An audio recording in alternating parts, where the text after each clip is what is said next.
So we're here with the new wheels for the S14, and they are Gramlight 57DRs, which is the exact wheel I envisioned on this car when I came up with the end goal for a long time ago. You are probably wondering why there are 3 boxes, and that's because, well, the 4th box looks like this. I don't know. They're all brand new. They are in God spec. When I tell you God spec, that is like the go-to wheel setup, wheel size in Japan for like the Mayhem guys. And just in general, what I have right now, the RPF ones are 17.9.5 front, 18.9.5 rear. God spec is 17.9 in the front, 18.9.5 rear. So that's what the Gramlight 57DRs are. The color, you guys are gonna have to wait and find out. I'm not gonna reveal that right now. The 2 18s in the rear are getting brand new Iron Man tires, the ones we've been running on the car for a little bit. The fronts are gonna be swapped with the Kendas that are currently on there. So the Kendas and the RPF ones are gonna get swapped over to the Gramlights, and then these are gonna stay on. We're running a bit late. We're on a time crunch right now. We're gonna get these in the BMW, head over to Luke's shop, and we're gonna get them installed.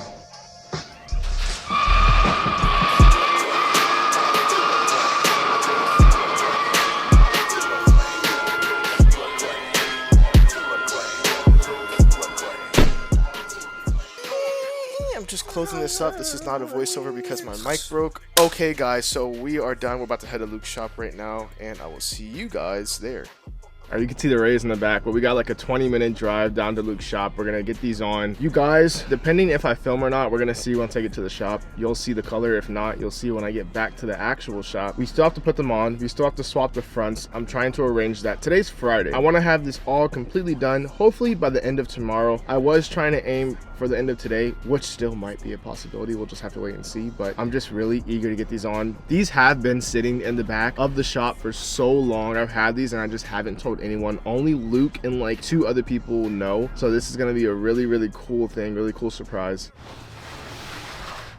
Thanks for the wheels. Yo, that thing is mad loud, bro. Really loud. Hi, welcome to Dunkin' Donuts. I'm gonna throw these on the floor. I'm a little mad because I didn't get this in that box. Let's unbox this. I did get this stuff, it's just thrown in here, and I'm just looking for the one sticker. That's what I want to find. It's everything so far except for the sticker. I need the sticker.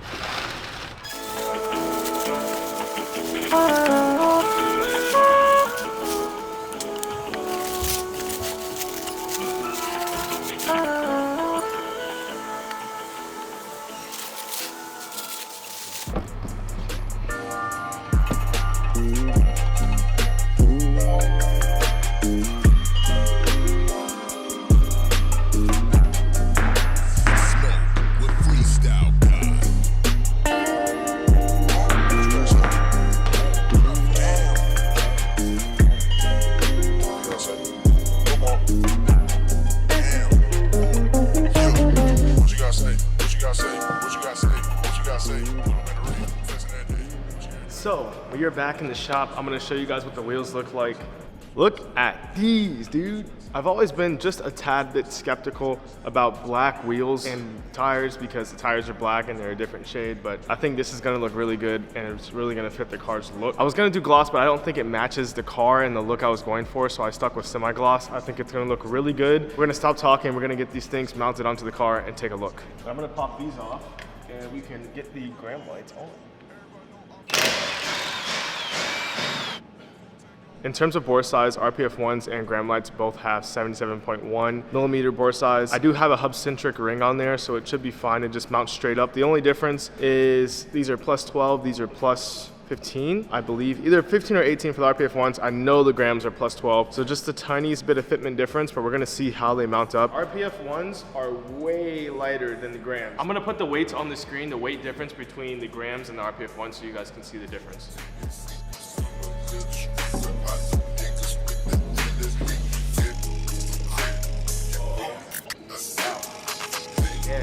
Oh my God.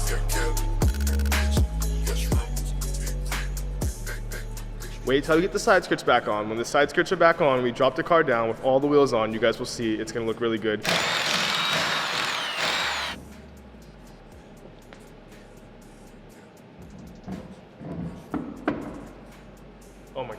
fitment's insane. This side's got a little bit of a clearance issue, I think will happen, we'll see. We're gonna torque these down, drop the car down, and I'll show you guys what it looks like. Maybe you'll have a better idea with it on the ground, and also I wanna see if this spacer will clear.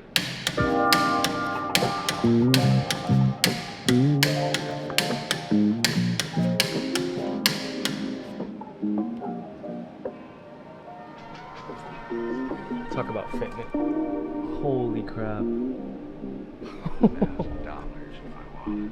How much would you like to borrow?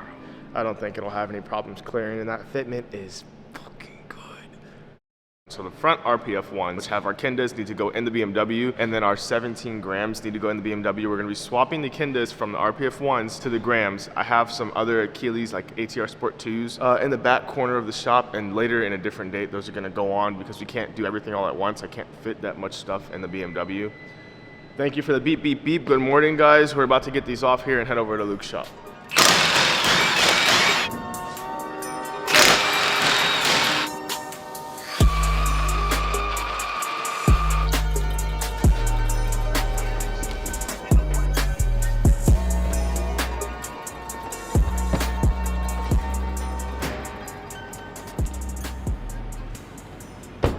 We're here and we got the wheels in the back, waiting for Luke to pull up. We're gonna put these on, head back to the shop, and we can finally take the car off the lift, which it's been on the lift for so long now. Oh my God. You can't see. But the RPF ones are in these boxes and the grams are almost done getting put on.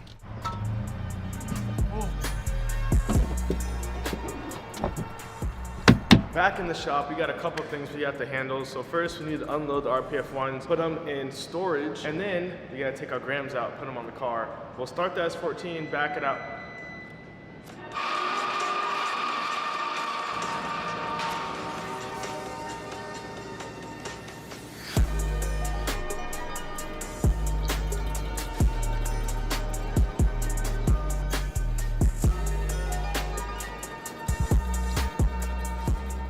The one and only thing I'm gonna miss about the RPF ones is the weight difference. I don't think it's gonna make that big of a difference in terms of driving.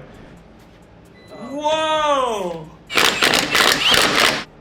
Whoa! I don't know, we're gonna drop this down, torque the fronts, back it off. Because of the battery dying, I'm gonna try and consolidate my clips and not film too much. So I'll see you guys when it's torqued, ready to start and get off the lift.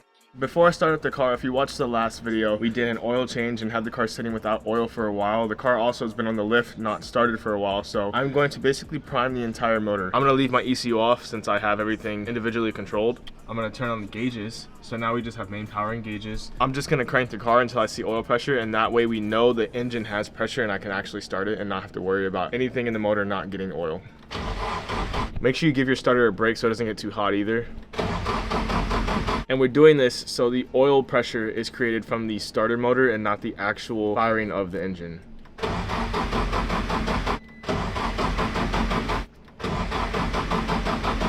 Notice how long it's taking. Imagine if I actually started the motor right away. It would have had no oil pressure for a significant amount of time. And this is completely normal because the engine sat without oil for over 24 hours and it sat unstarted for a long time. So all the oil that's in the engine just slowly just went to the bottom and sat there.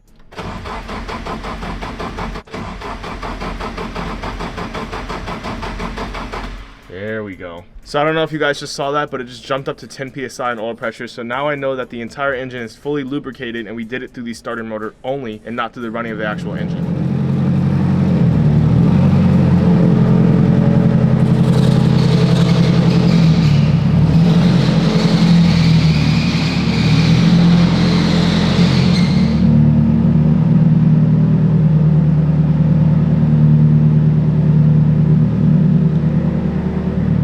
Back at the home shop, S14 is home. The wheels look really good. I messed up my trunk a little bit, so we need to fix this in the future. I tried to do something and did not come out the way I wanted it to. I'm gonna just repaint the whole trunk. I'm not sure what happened with the front. I set it to 31.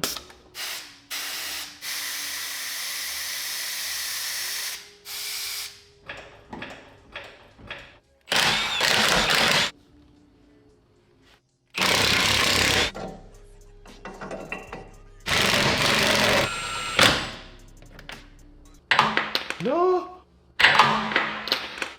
I just chipped my wheel, bro. I just chipped my freaking wheel, bro. You have got to be kidding me. You have got to be kidding me. Are you kidding me right now? Jesus, bro, are you kidding right now? I'm gonna thrash this whole car, so I don't care. So I'm gonna hope the camber evens out.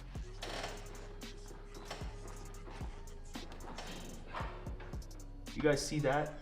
That heat shielding? We need to do that, but on this, the crankcase ventilation, Design Engineering Incorporated, should be 3 feet. So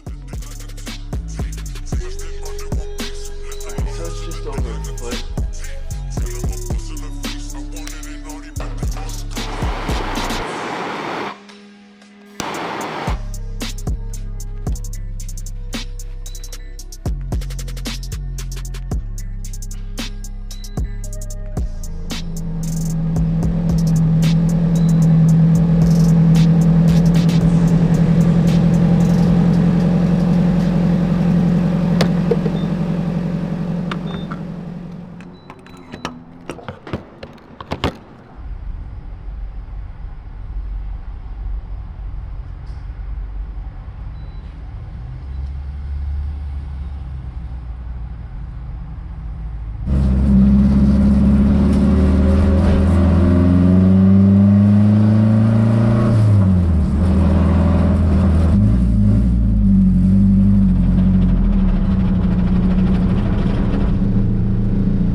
We got too much positive caster. On the other side, I can't even turn. It's touching the front bumper and fender. I mean, you guys